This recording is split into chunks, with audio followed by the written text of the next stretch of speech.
రెండు తెలుగు రాష్ట్రాల yes news TV channel ప్రేక్షకులకు స్వాగతం.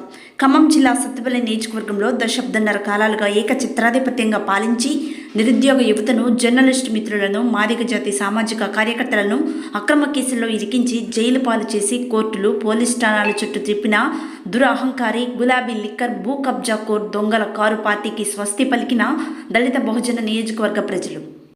టీఆర్ఎస్ బీఆర్ఎస్ గులాబీ పాలనతో నియోజకవర్గ నాయకుడిని దళితులు కలిసి వారి సమస్యలు చెప్పుకోవాలంటే స్థానిక నాయకునికి దండం, దశకం, డీజిల్, పెట్రోల్ ఖర్చులు భరించి మిడతమ్మొట్లు కుంభకర్ణుడి వద్దకు తీసుకొని వెళితేనే దర్శన భాగ్యం కలిగేది అనేది జగమెరిగిన సత్యం.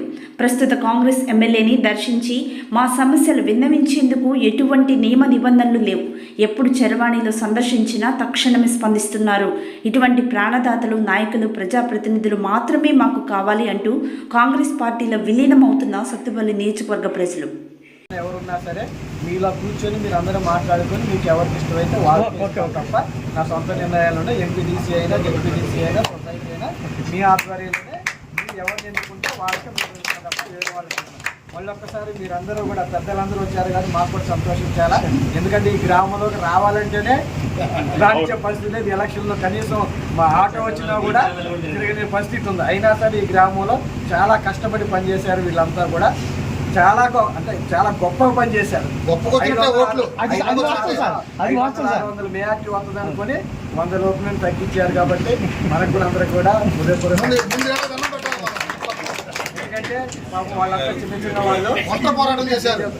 చిన్న చిన్న వాళ్ళు కాబట్టి మీరు పెద్దవాళ్ళు వచ్చారు కాబట్టి చక్కగా వాళ్ళతో కలిసిమెలిసి మీ ఎమ్మడి తిరగడానికి మాకు సిద్ధంగా ఉంటారు.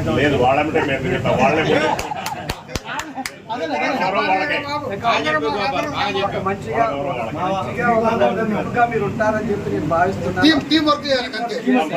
ఖచ్చితంగా మళ్ళీ మన పంచాయతీ ఎలక్షన్ కూడా ఎందుకు మళ్ళీ 4 రోజుల్లో పంచాయతీ ఎలక్షన్ ఉంటాయి.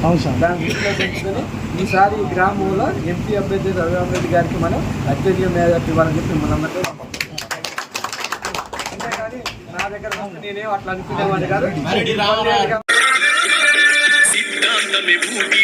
అభిమానులే అండగా కాంగ్రెసు బాటలోనే పయనిస్తామన్నాడు. నమ్మిన సిద్ధాంతమే